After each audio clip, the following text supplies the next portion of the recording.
queridos estudiantes de tercero de secundaria, a esta su clase de Ciencias de la Naturaleza, donde aprenderemos desde nuestro entorno.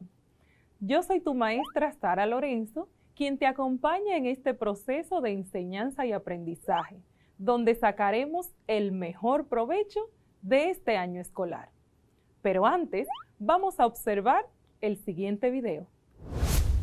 Tú lo sabes, y yo también. Son muchas las cosas que tocamos cada día que están cargados de microbios y otras microbacterias. Tu teléfono móvil, el dinero, y por consiguiente los monederos, el control remoto de la televisión, el carrito de compras del supermercado, la esponja de lavar los platos, el interruptor de la luz, las llaves del carro, el volante, los puños de la bicicleta, los pasamanos de las escaleras, los paneles de control de los ascensores, espejuelos, llavines o cerraduras, lavadoras, dispensadores de jabón, bolígrafos, las mascotas y muchísimas otras cosas más. Todos contienen un gran número de virus, bacterias, hongos y parásitos. Y entonces, ¿qué puedo hacer? Sencillo, lávate bien las manos por un espacio no menor de 20 segundos y esto puede eliminar alrededor del 90% de microorganismos perjudiciales para la salud. Tú lo sabes y yo también. Cuidemos nuestra salud y la de nuestros seres queridos. Así es. Si tomamos estas medidas correctamente, podemos colaborar a salvar nuestra salud y la de los nuestros. Hola, Neurona, ¿cómo estás? Hola, profesora Sara. Muy bien. ¿Y usted? Muy bien, gracias a Dios. Y lista para comenzar nuestra clase del día de hoy. ¿Qué te parece si iniciamos con el resumen de la clase anterior? Por supuesto que sí.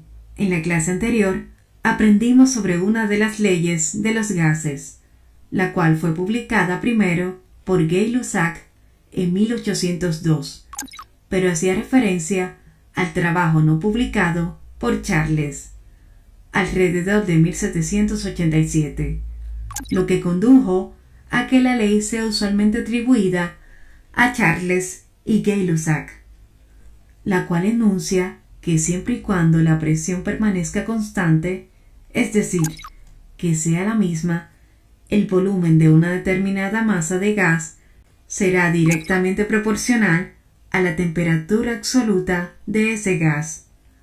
De igual manera, cuando el volumen permanezca constante, la temperatura será directamente proporcional a la presión. Muy bien, excelente resumen. Estamos listos entonces para conocer la palabra clave del día de hoy. Y la palabra clave es tensión. Tensión. En el ámbito de la física, se denomina tensión a la fuerza que es ejercida mediante la acción de un cable, cuerda, cadena u otro objeto sólido similar. También se refiere a la situación de un cuerpo que se encuentra en medio de la influencia de dos fuerzas opuestas que ejercen atracción sobre él. En las clases anteriores hemos estado hablando acerca de los fluidos y dijimos que los dos estados de la materia que se consideran fluidos son el estado gaseoso y el estado líquido. Hoy hablaremos específicamente del estado líquido, de dos propiedades que tienen que ver con este, que son la tensión superficial y la capilaridad. El estado líquido es considerado un estado intermedio entre el estado sólido y gaseoso, debido a que sus partículas se encuentran lo suficientemente unidas para conservar una cohesión mínima entre ellas y a la vez lo suficientemente separadas para permitir que éstas puedan fluir, es decir, que adopten la forma del recipiente que los contiene. Al finalizar la clase de hoy, estarás en la capacidad de comprender el concepto de tensión superficial, además de saber en qué consiste la capilaridad de los líquidos y de identificar ejemplos en la vida cotidiana relacionados con estas dos increíbles propiedades de los líquidos. A ver, ¿alguna vez te has puesto a pensar por qué cuando la leche se enfría se forma una capa encima de esta conocida como nata? El día de hoy le daremos explicación a este fenómeno. Pero no solamente la leche, sino que los líquidos forman una fina película o capa superficial gracias a una propiedad que se denomina tensión superficial, la cual es una fuerza de atracción entre las partículas de la superficie de un fluido, y esta se debe a que las fuerzas que actúan sobre cada molécula son diferentes en el interior del líquido y en la superficie. Es decir, que la fuerza de atracción en la superficie de un fluido no es la misma fuerza en el interior de dicho fluido. Esta tensión superficial depende de 3 factores importantes, que son, número 1, la naturaleza del líquido, número 2, el entorno que rodea este fluido y número 3, la temperatura. Así que a mayor temperatura, menor será la tensión superficial y viceversa. Vamos a observarlo a través de un experimento.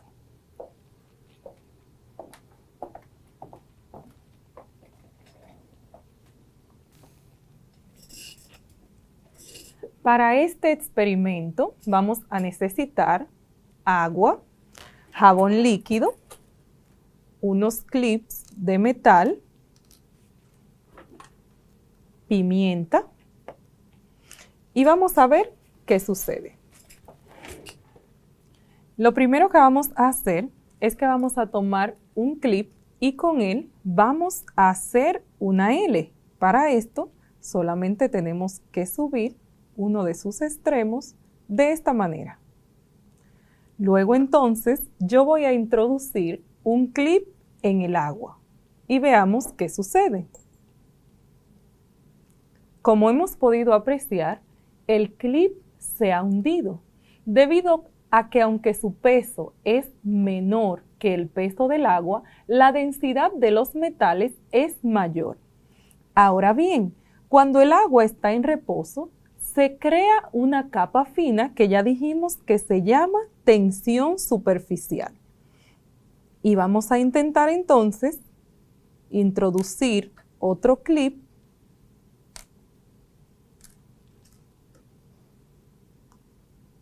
sin tocar el agua con nuestros dedos. Lo haremos así. ¿Qué ha sucedido? Podemos ver que este clip sí se ha quedado flotando, debido a que esta capa que formó el agua hizo que aumentara su tensión superficial, por lo cual el clip no se hundirá a menos que yo vuelva y remueva el agua. Retiramos y vamos a verlo con otro ejemplo. Dejamos el agua reposar y ahora vamos a espolvorear pimienta negra. ¿Puedes observar? Bien, podemos ver que esta pimienta no se ha hundido, sino que se ha quedado toda en la superficie. Ahora veamos. Mi dedo lo voy a untar con jabón líquido para ver qué sucede. Y luego vamos a introducir el dedo en el agua con pimienta. ¿Puedes apreciar? La pimienta se ha alejado debido a que el detergente líquido funciona como un tensoactivo, es decir, que hace que las partículas del agua vuelvan y se extiendan, así disminuyendo la tensión superficial. Veamos entonces. ¿Tenemos alguna pregunta de las redes sociales, Neuronas? Sí, profesora, tenemos una pregunta, pero qué interesante ha sido saber cómo funciona la tensión superficial en ese experimento. Desde Ciudad Juan Bosch, tengo a Elena Tapia que quiere saber por qué es necesario lavarse las manos con agua y jabón y no únicamente con agua. Muy buena pregunta. Muchísimas gracias a Elena. Lo que sucede es que el agua posee una gran tensión superficial, por lo cual las moléculas de su superficie se atraen entre sí con muchísima fuerza. ¿Qué hace el jabón entonces? Como pudimos ver en nuestro experimento, el jabón funciona como un tensoactivo, es decir, que separa las moléculas de agua, disminuyendo así la tensión superficial, por lo cual el agua puede penetrar con facilidad en las capas de grasa de nuestra piel y así disolverlas. Pero debemos saber que los microorganismos, como los virus y las bacterias, también forman una capa en nuestro cuerpo, conocida como envoltura viral o envoltura bacteriana. Estas permanecen en nuestra piel esperando la oportunidad para poder introducirse en nuestro organismo y causar enfermedades, por lo cual el jabón, como disminuye la tensión superficial, lo que va a hacer es que va a disolver esa envoltura viral o bacteriana para así poder eliminarla.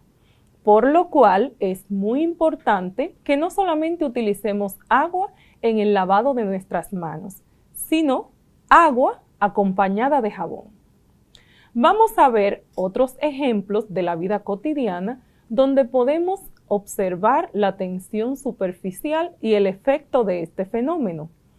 No solamente al lavar nuestras manos, sino también cuando utilizamos diferentes detergentes para lavar la ropa, por ejemplo. Estos penetran a los tejidos debido a que el detergente, como ya dijimos, al igual que el jabón, puede hacer que la tensión superficial disminuya hasta tal punto que puedan entrar el agua hasta los tejidos más profundos y así limpiar más fácil la ropa. Lo mismo ocurre con el agua caliente. Quizás alguna vez has notado que algunas ropas se lavan con agua caliente debido a que dijimos hace unos momentos que el agua caliente, es decir, el aumento de la temperatura, disminuye también considerablemente la tensión superficial. Por eso, cuando una ropa está muy sucia, algunos optan por lavarla con agua caliente. Otro ejemplo es con las burbujas de aire en una bebida gaseosa.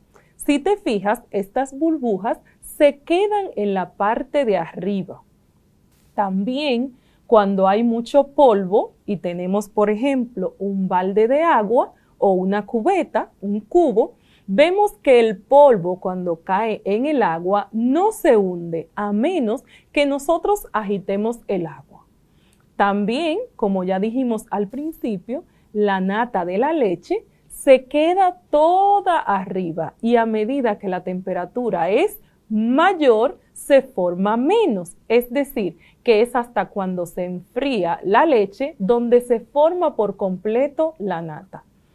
Este fenómeno es muy aprovechado por los insectos ligeros, como los zancudos y los zapateros, que estos pueden caminar sobre el agua gracias a la tensión superficial de la misma. Y los escarabajos rock también lo hacen. Ellos en su cuerpo pueden producir un surfactante que es parecido al jabón, es decir, hace el mismo efecto, y esto los ayuda para que cuando hay una amenaza de un depredador, ellos puedan liberar este surfactante y poder sumergirse en las profundidades del agua. Veamos entonces el segundo concepto que vamos a trabajar el día de hoy, que es la capilaridad, que es conocida como la propiedad que tienen los líquidos que les permite ascender o descender a través de un tubo capilar por sí mismo. Raymond Chang lo definió como la propiedad de los líquidos que depende de la tensión superficial y que a la vez esta depende de la cohesión del fluido que le confiere la capacidad de subir o bajar por un tubo capilar. Vamos a observarlo también a través de un experimento. Para este vamos a necesitar 2 recipientes con agua. Puedes utilizar los recipientes que hay en tu casa, como 2 vasos, y también utilizaremos colorante. En este caso, yo utilizaré témpera de color azul y rojo.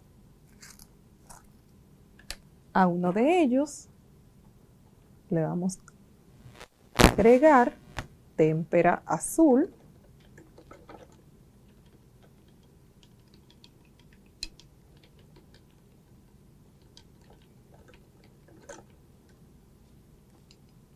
Y al otro le agregaremos témpera roja.